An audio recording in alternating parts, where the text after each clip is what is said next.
자, 2026년 2월 2일, 일본에서는 지금 무슨 일이 벌어지고 있을까요? 핵심만 딱 짚어드릴게요. 2월 8일 총선이 코앞인데 일본이 지금 그야말로 역사의 갈림길에 서 있습니다. 바로 한번 들어가 보죠. 자, 이 숫자 한번 보세요. 310. 이게 뭘까요? 바로 일본 중의원에서 헌법을 바꾸자 하고 제안하는 데 필요한 의석수입니다. 전체 의석의 딱 3분의 2. 지금 일본 정치권의 모든 관심이 바로 이 숫자 310에 쏠려 있다고 보시면 됩니다. 그러니까 이번 총선에서 가장 크게 부딪히는 지점이 바로 이겁니다. 전쟁을 영원히 포기한다 이렇게까지 못 박아놨던 일본의 평화헌법. 이게 과연 이대로 끝나는 걸까 하는 거죠.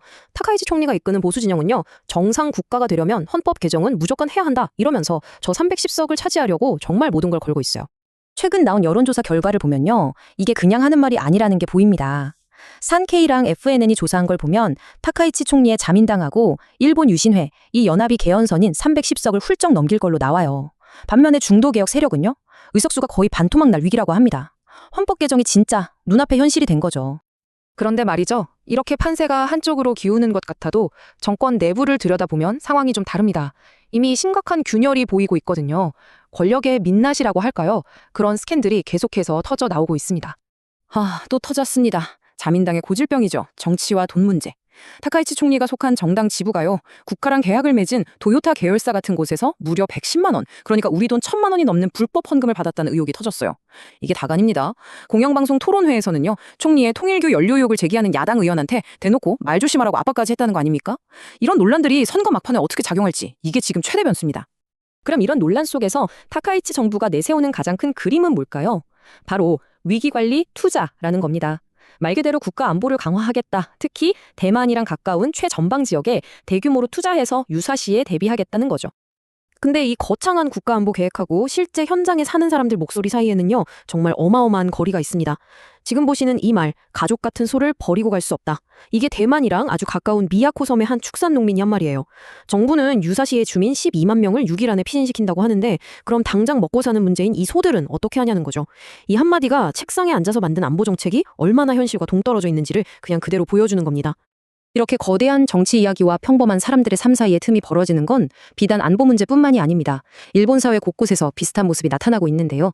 일본이 앞으로 어디로 향하게 될지 그 방향이 궁금하시다면요. 잠시 멈추시고 구독과 좋아요 버튼 한번 눌러주세요. 저희가 계속해서 발빠르게 전해드리겠습니다. 자, 이런 정치적 격변기, 또 사회적으로도 불안한 시대를 살아가는 평범한 시민들은 어떨까요? 다들 각자의 방식으로 생존 전략을 찾고 있습니다. 경제적인 불확실성 속에서 또 제도의 허점을 파고들면서요. 불안한 시대를 살아가는 그들만의 방법이죠. 이거 정말 재미있는 현상인데요. 보세요. 한쪽엔 고급차 렉서스가 있고 다른 한쪽엔 저소득층만 들어갈 수 있는 공공주택 입주 자격이 있습니다. 근데 놀랍게도 이 두 가지를 한 사람이 동시에 가질 수 있다는 겁니다. 이게 어떻게 가능하냐고요? 바로 자산은 많은데 소득은 적은 사람들이 늘었기 때문이에요. 오직 현금 소득만 보고 복지 혜택을 주는 이 낡은 제도의 허점이 만들어낸 진짜 웃지 못할 상황인 거죠. 이게 또 새로운 사회 갈등의 불씨가 되고 있습니다. 경제적 자유를 얻어서 일찍 은퇴하는 거 다들 꿈꾸시죠? 이른바 파이어족 이야기인데요. 일본에서도 이 파이어족의 공허함이 큰 화제가 됐습니다. 4억엔, 우리 돈으로 거의 30억 원을 모아서 조기 은퇴에 성공했는데 결국 극심한 외로움과 사회와의 간절감을 못 이기고 다시 회사로 돌아온 사람의 이야기가 만화로 나와서 엄청난 공감을 얻었어요. 결국 돈만으로는 해결되지 않는 게 있다는 거죠. 사회적 관계나 나의 정체성 같은 문제들 말입니다. 하지만 이렇게 불안하고 혼란스러운 상황 속에서도 사람들은 또 나름의 방식으로 일상의 소중함을 다시 발견하고 있습니다. 작지만 의미 있는 연대를 통해서 서로를 보듬어 주면서요. 정말 아름다운 이야기 두 가지를 소개해 드릴게요. 87세 할머니가 옷장 속에 고이 모셔뒀던 예복 기모노가 있었는데요. 코스프레를 즐기는 손녀가 이걸 정말 세련된 드레스로 바꿔드렸대요.